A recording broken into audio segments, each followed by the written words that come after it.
Alors, bonjour. Je vous propose de commencer à prier l'Esprit Saint. C'est pas trop fort? C'est bon? Pour que, voilà, il nous amène dans cette intimité de la Vierge Marie. Lui qui est amoureux de la Vierge Marie, comme elle est amoureuse de lui.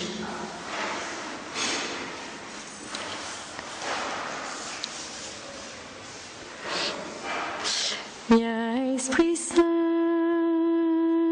viens en nos cœurs, doux Esprit Saint, embrase-nous.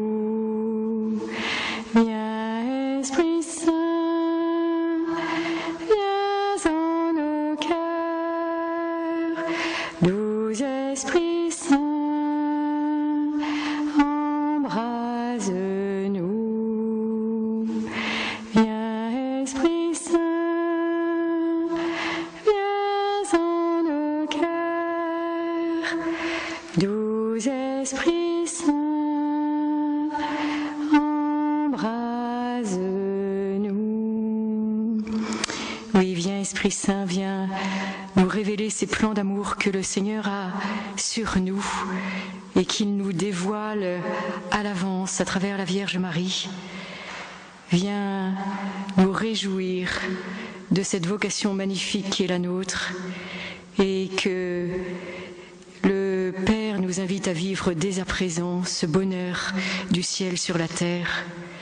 Viens, Vierge Marie, nous révéler cette grâce qui nous est offerte, non seulement pour notre bonheur personnel, mais pour le bonheur de tous ceux avec lesquels nous vivons. Je vous salue, Marie, pleine de grâce. Le Seigneur est avec vous. Vous êtes bénie entre toutes les femmes, et Jésus, le fruit de vos entrailles, est béni. Sainte Marie, Mère de Dieu, priez pour nous, pauvres pécheurs, maintenant et à l'heure de notre mort. Amen. Marie, Reine de la paix et de la réconciliation, prie pour nous et pour le monde entier. Amen.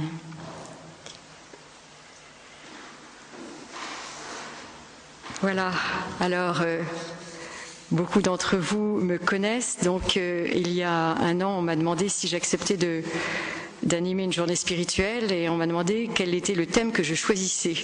Alors, sachant que j'ai vécu presque 13 ans à Medjugorje, j'ai choisi comme thème « Avec Marie, acquérir la paix » et je vais m'en expliquer. Et hier, le Père Timothée me demandait si j'avais commencé. Alors je lui ai dit oui, j'ai commencé. Il me dit mais tu vas parler de Medjugorje. Je dis ah bon, je peux. Alors il me dit mais bien sûr. Bon, alors donc il y aura deux parties dans cette méditation. Une première partie, je lui dis tu sais, moi j'ai commencé une méditation sur Marie comme je faisais avant de partir à Medjugorje, quand je donnais des enseignements. Alors il me dit mais non, il faut que tu en parles aussi. Donc voilà, il y aura une seconde partie et puis nous pourrons prendre un temps bien sûr de questions-réponses. Pourquoi ce thème avec Marie, acquérir la paix? Il me semble que dans le monde où nous vivons actuellement, acquérir la paix, c'est vraiment un défi. J'ai choisi le mot acquérir. Au début, je me suis demandé est-ce que c'est accueillir, puisque la paix nous est donnée. Et puis, il me semble que de plus en plus, il devient visible combien c'est pas seulement accueillir, mais la rechercher. La rechercher, c'est un combat.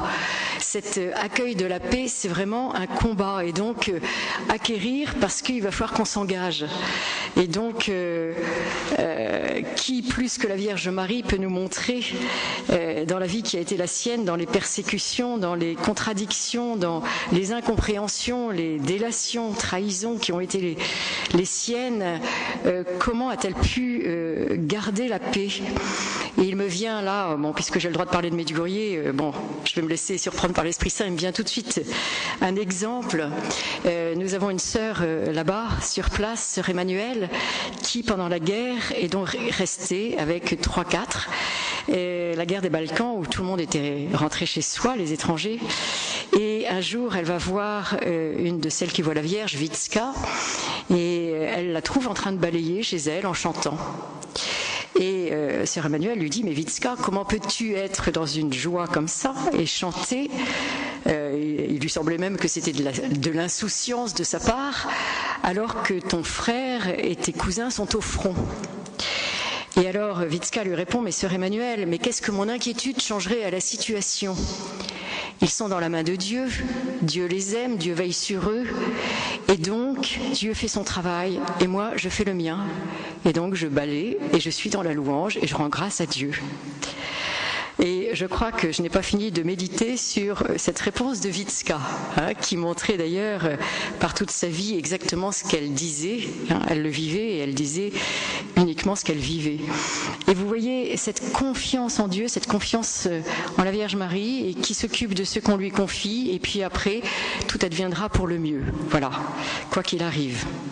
Et elle n'est pas exempte de souffrance et elle peut nous en parler. Alors, acquérir la paix, j'ai pensé que nous pourrions commencer par méditer, par contempler Marie dans les premiers mystères de sa vie, pour voir comment elle réagit aux événements. Et là, je vais me servir de la tradition de l'Église, de la tradition mystique de l'Église. Donc, on peut avoir tout à fait une autre vision de la vie qu'a vécue Marie. Je sais qu'elle l'a justement dicté à Witzka, qui a écrit des cahiers et qui, au temps opportun, le publiera. Mais enfin, pour l'instant, ce n'est pas publié. Donc, je vais me contenter de méditer avec ce que nous dit l'Église, de la tradition, et puis voilà, contempler ce qu'a vécu Marie. Donc, vous avez sans doute entendu parler que la Vierge Marie s'était consacrée toute enfant, toute jeune, et que selon la tradition où des enfants pouvaient être élevés au temple, Marie, comme le petit Samuel, était donc allée s'offrir au temple, et ses parents étaient venus la porter au temple. Vous avez une icône magnifique de la présentation de la Vierge Marie au temple, je ne sais pas si on l'a dans la maison, où elle se présente toute petite, 3 ans, à l'âge où les enfants étaient amenés au temple pour y être élevés. Donc vous aviez les petits garçons, donc on connaît tout l'appel de Samuel, qui est appelé pendant la nuit, qui dormait donc à côté du Saint des Saints. Et la tradition nous dit que donc la petite Vierge Marie était elle aussi au temple avec les petites filles éduquées par des adultes. Et il semblerait qu'elle ait été orpheline assez jeune, puisque vous savez que ses parents l'ont eue à un âge où normalement on ne peut plus avoir d'enfants. Donc ses parents étaient très âgés et qu'elle s'est retrouvée orpheline très jeune. Et donc la tradition nous dit qu'elle avait choisi, pour hâter la venue du Messie, elle avait choisi de se consacrer dans la virginité. Et ça n'existait pas dans le judaïsme à l'époque. Toutes les jeunes filles en âge d'être nubiles devaient se marier pour que le Messie puisse s'incarner. Donc, on savait que les temps étaient arrivés, on savait que le Messie allait s'incarner, c'était imminent, et toutes les jeunes filles d'Israël de l'époque rêvaient d'être la maman du Messie, qui pour les Juifs est un roi. Il y a quelque chose de la royauté du Messie, mais qui est un homme. Et c'est vrai qu'ils avaient une vision d'un homme qui allait venir sauver Israël et de l'oppression, puisque Israël était sous oppression, bien sûr, romaine à l'époque.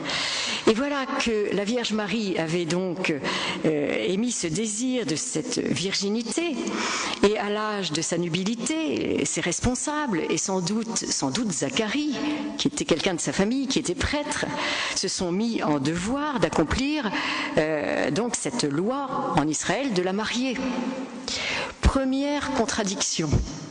Voilà que la Vierge Marie, alors il y a des traditions mystiques qui en parlent, se retrouve avec un désir, donc, j'allais dire, de célibat consacré avant l'heure, avant que le Christ de l'Institut, et qu'elle va se retrouver mariée. Et sans doute qu'avec Joseph, elle a partagé cette consécration d'elle-même qu'elle avait faite. Elle était faite, cette consécration à Dieu. Et on sait combien Joseph, qui était saint et qui respectait les plans de Dieu, a dû l'accueillir dans son cœur. Donc vous voyez combien la Vierge Marie a déjà, dans son désir qui venait de l'Esprit Saint, de consécration, a déjà été contrariée dès le départ. Voilà, et elle laisse faire. Elle se soumet aux autorités. Et puis voilà l'Annonciation. Donc Marie est mariée à Joseph. Vous savez que dans la tradition juive, le fiancé prenait sa fiancée chez lui et pendant 1 an avant le mariage, montrait qu'il était capable de la respecter, de l'accueillir, de la protéger.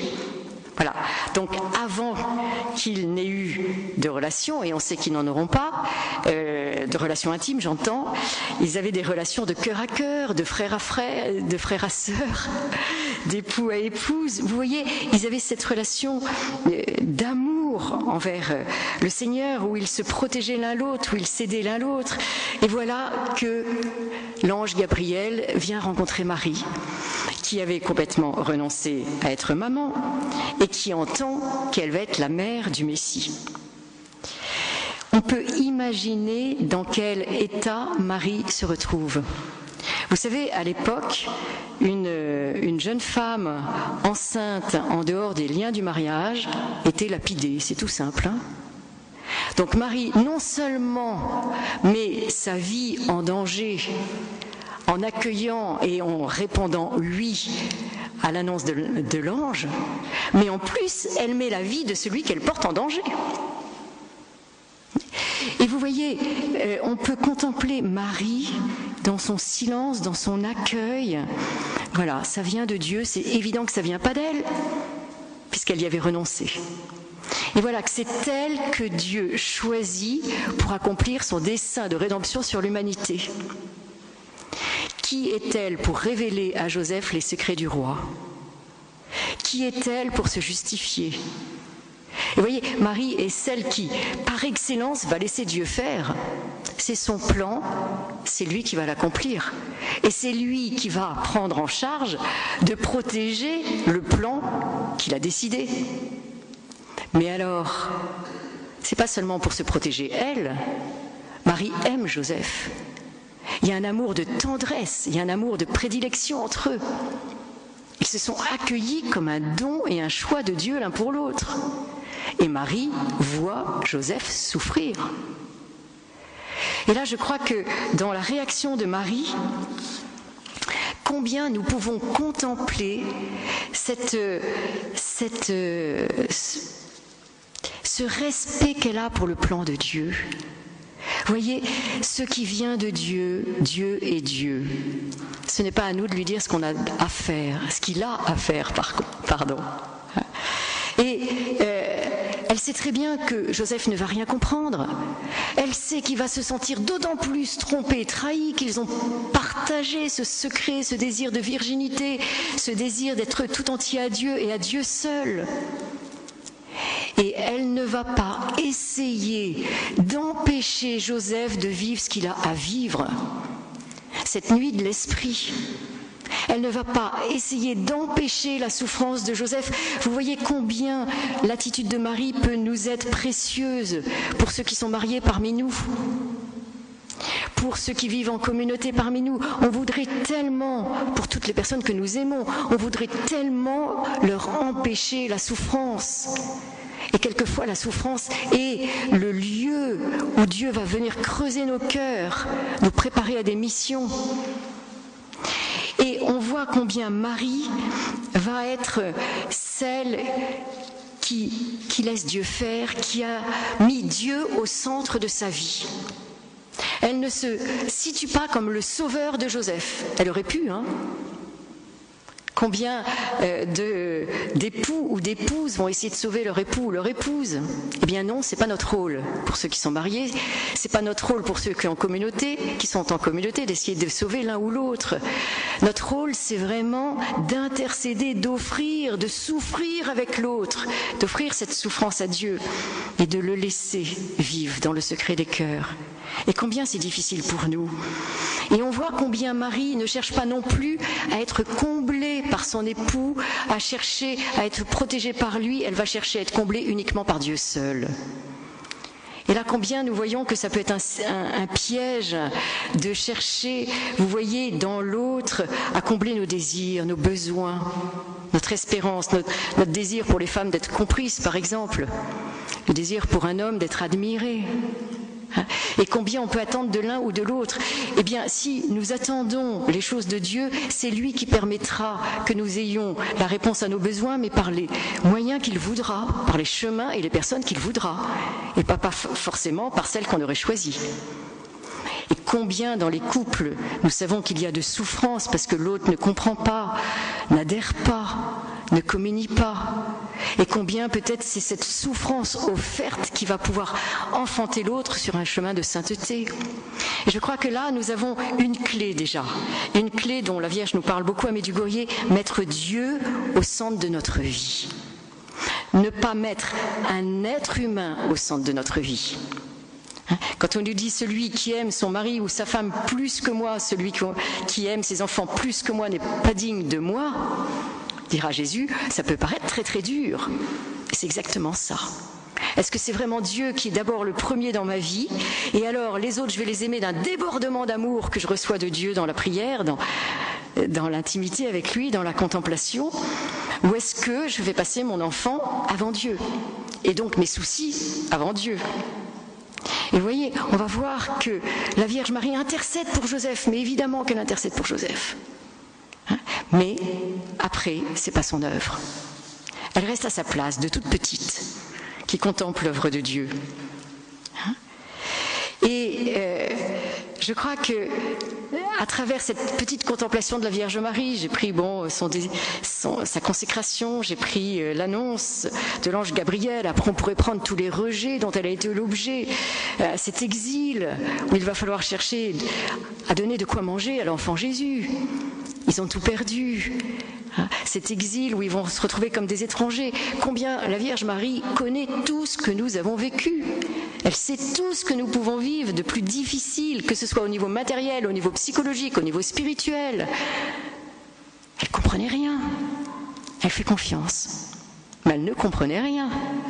D'ailleurs, dans le moment où nous méditons sur le recouvrement de l'enfant Jésus au temple, il y a cette parole magnifique, la Vierge Marie méditait, gardait toutes ces paroles en son cœur.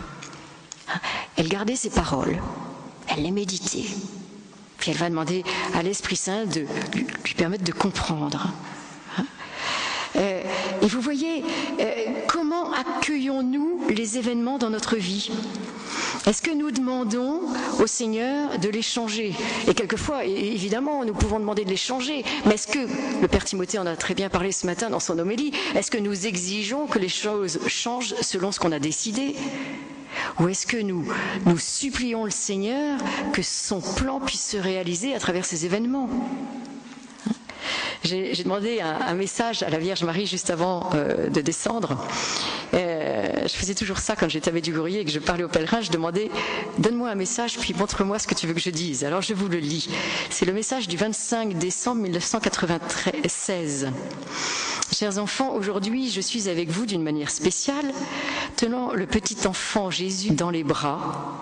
Et je vous invite, petits enfants, à vous ouvrir à son appel. Il vous appelle à la joie. Petits enfants, vivez avec joie le message de l'Évangile que je vous répète depuis le temps que je suis avec vous. Ça faisait déjà 15 ans à l'époque, ça fait 32 ans maintenant. Petits enfants, je suis votre mère et je désire vous révéler le Dieu d'amour, le Dieu de paix. Je ne souhaite pas que votre vie soit dans la tristesse, mais qu'elle soit réalisée dans la joie pour l'éternité selon l'Évangile. Seulement ainsi, votre vie aura-t-elle un sens. Merci d'avoir répondu à mon appel. J'étais très touchée parce que la Vierge nous dit toujours à Medjugorje, je veux vous présenter à mon fils. Et là, elle nous dit, je veux vous révéler le Dieu d'amour, le Dieu de paix. Voilà. J'aurais pu vous dire, de quelle paix s'agit-il? Bon, on l'a tous deviné. Le monde nous propose une paix. Le monde nous propose une paix qui est un petit peu un endormissement de notre conscience. Et puis, on peut se sentir dans une fausse paix, puis ça nous convient très bien, puis on ne se pose pas trop de questions. Et je crois que la société, on le voit tous, nous amène à cette paix-là. Bien sûr, il ne s'agit pas de cette paix-là. La paix dont il s'agit demande un combat terrible. C'est la paix de celui à qui la conscience ne reproche rien. C'est-à-dire, ça ne veut pas dire qu'on n'est pas pécheur. Ça veut dire qu'on remet tout à Dieu et on sait qu'il va pouvoir tirer du bien, même du mal qu'on lui offre. Seigneur, je suis encore tombée, je te demande pardon, viens réparer. Moi, je suis incapable, mais viens réparer. Et combien, pour vivre cette paix, il faut que nous-mêmes, nous puissions vivre ce Notre Père dont nous avons parlé ce matin. Et la Vierge se présente comme la reine de la paix et de la réconciliation. Et un des premiers messages de Medjugorje, alors là c'est celui de juin 81, le 26 juin 81, la Vierge disait à Maria, donc les enfants ont eu une apparition tous ensemble, puis Maria est descendue plus vite que les autres, et la Vierge lui est apparue en redescendant du chemin de la colline des apparitions. Pour ceux qui connaissent, la Vierge lui est apparue sur la gauche, et la Vierge pleurait, et elle est apparue devant une grande croix en bois, sans Jésus, et la Vierge disait « Paix, paix, paix, réconciliez-vous ». Seulement la paix. Faites la paix avec Dieu et entre vous. Pour cela, il vous faut croire, prier, jeûner et vous confesser. Alors dans l'année de la foi, il nous faut croire, ça prend une résonance toute particulière. On peut se dire, alors vous réalisez, il y a eu la guerre des Balkans juste très peu de temps après, là c'est en 81, et un jour devant moi, Maria disait, et vraiment elle avait des larmes dans les yeux, elle disait, voilà, si on avait fait ce que la Vierge nous demandait, il n'y aurait jamais eu la guerre des Balkans ici. Elle disait, moi je suis chargée de le dire, mais je ne peux pas le faire vivre.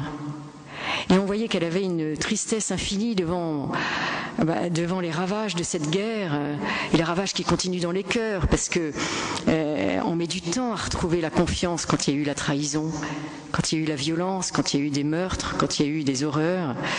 Et vous voyez combien Dieu voulait autre chose. Et c'est à cause de notre péché, c'est à cause des violences intérieures, c'est à cause des haines qu'on porte dans le cœur. Enfin, c'était terrible de voir des chrétiens s'entre-déchirer. Et voilà que la Vierge avait déjà dit, et elle est apparue, elle apparaît à Medjugorje sur une colline, derrière laquelle il y a un charnier. Sur la même colline, de l'autre côté, les plus âgés du village ont participé à des massacres d'orthodoxes qui ont été, murés dans une grotte. Et vous voyez, c'est sur la même colline que la Vierge est venue en pleurant appeler à la réconciliation. Et on peut être étonné de voir « réconciliez-vous avec Dieu ». Réconciliez-vous, paix avec Dieu. Alors, quand on sait que Dieu est Dieu et qu'il n'est que paix et amour, qu'est-ce que ça veut dire paix avec Dieu?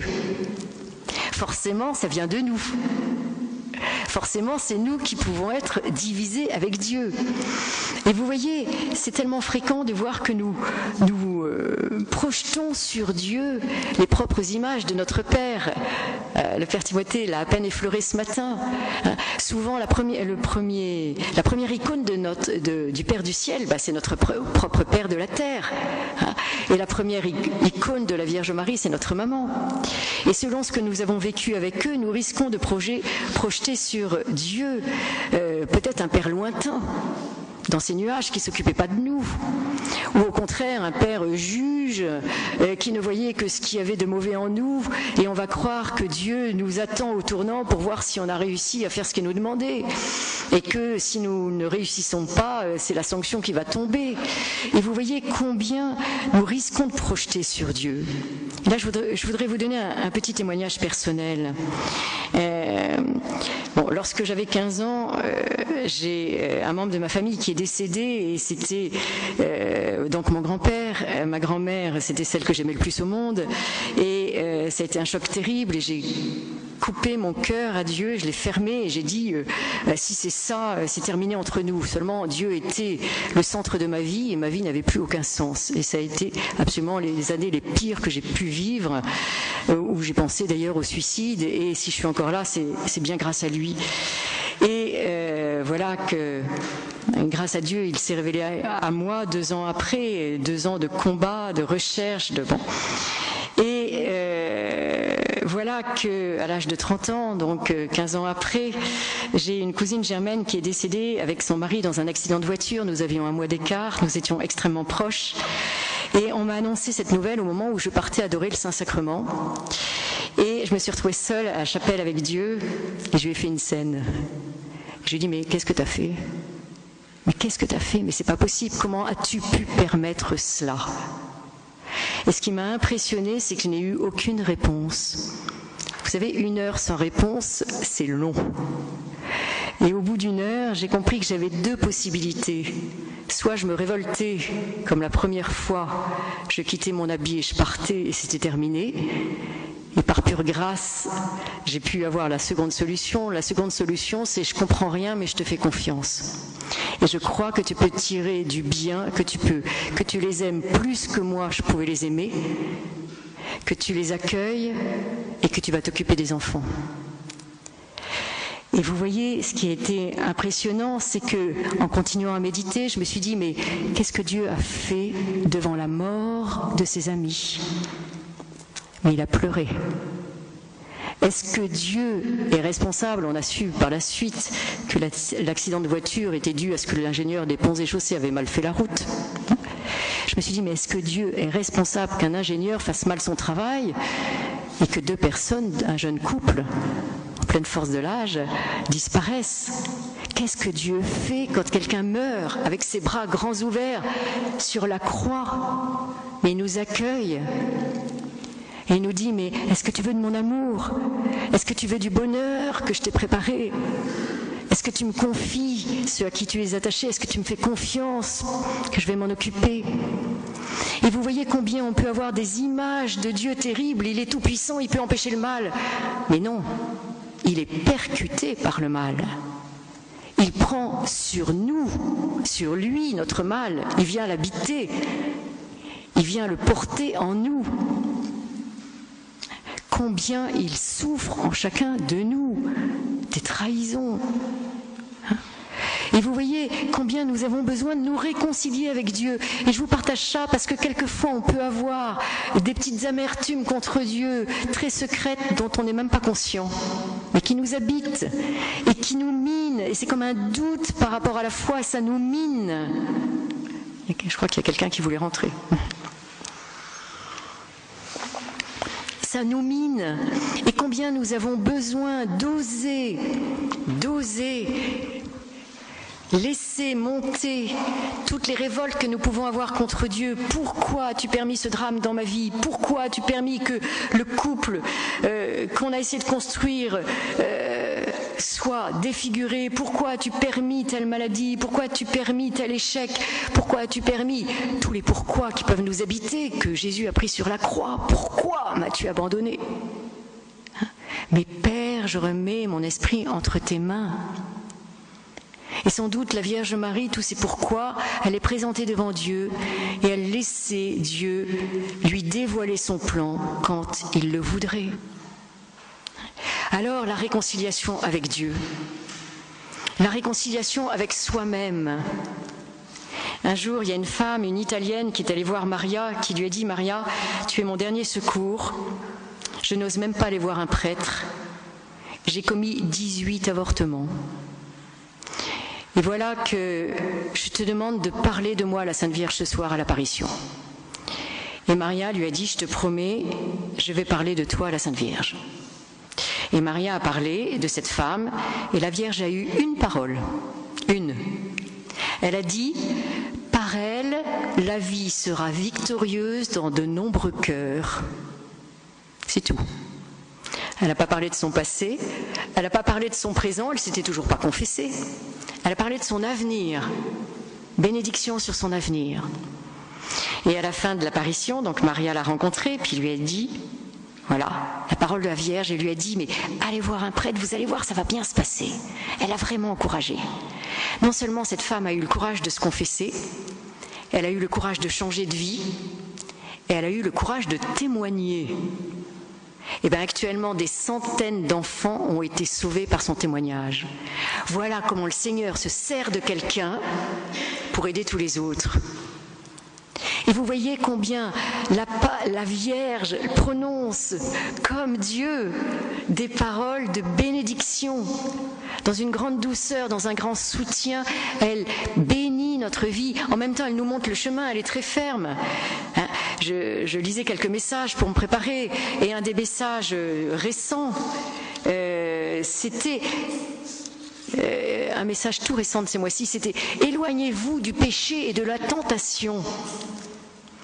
Évidemment, elle va nous donner la voie, les commandements dont on parlait ce matin, la voie pour aller à Dieu. Elle nous dit, j'ai deux messages qui viennent en même temps, je veux vous amener à mon Fils Jésus. Et elle nous dit, je suis continuellement devant le Père du ciel en train d'intercéder pour chacun de vous. Continuellement en train d'intercéder pour chacun de nous. Et elle nous dit aussi, donnez-moi tout ce que vous avez dans le cœur. Vos joies, vos peines, vos préoccupations, vos soucis, vos besoins, vos projets, vos angoisses, moi je m'en occupe. Moi je m'en occupe. Et vous priez à mes intentions, ce sera plus léger pour vous. Parce que toutes mes intentions sont déjà dans son cœur. Mais après, elle s'occupe de ce qu'on lui confie. Et c'est vrai que à chaque fois que je réalise combien elle s'occupe de ce que je lui confie, je me dis mais pourquoi j'y pense pas plus souvent? Pourquoi je lui confie pas plus souvent? Pourquoi je cherche avec mes propres forces à y arriver alors que je sais tellement combien je suis faible et combien si je le confie à Marie, elle va s'en occuper elle-même, ce sera tellement mieux fait. Bon mais voilà, on est tous comme ça. Alors, quelque chose sur l'épreuve. Witska nous disait souvent, qui a vraiment une vocation d'offrande de la souffrance, disons qu'elle a accepté cette vocation. La Vierge leur a demandé s'ils avaient accepté de souffrir pour ses plans. Et Witska s'est offert très généreusement. Et un jour, sa mère lui disait, écoute Witska, ça suffit, maintenant tu vas dire à la Vierge qu'il faut que ça s'arrête. Elle avait des douleurs physiques tellement fortes qu'elle s'évanouissait et la mère n'en pouvait plus. Et Witska lui répondait, maman, si tu savais le prix de la souffrance offerte et le fruit de conversion pour les âmes, jamais tu me dirais ça. Et la Vierge disait, et elle nous le disait à travers Witska, chers enfants, quand vous souffrez, vous dites à Dieu, et pourquoi ça m'arrive à moi? Mais qu'ai-je fait? Et vous cherchez à tout prix que ça s'arrête. Non, chers enfants, vous ne savez pas le prix d'une souffrance offerte pour la conversion et le salut des âmes. Et vous voyez combien souvent on ne comprend pas ce que fait Dieu. Mais c'est vrai qu'il ne nous a pas sauvés dans un fauteuil bien assis et bien tranquille, bien confortable. Il nous a sauvés sur la croix. Et qui a plus souffert après lui que la Vierge Marie? Et avec quelqu'un, on parlait de Marthe Robin tout à l'heure, et c'est vrai qu'elle disait à Marthe, tu es celle sur la terre qui aura le plus souffert après moi.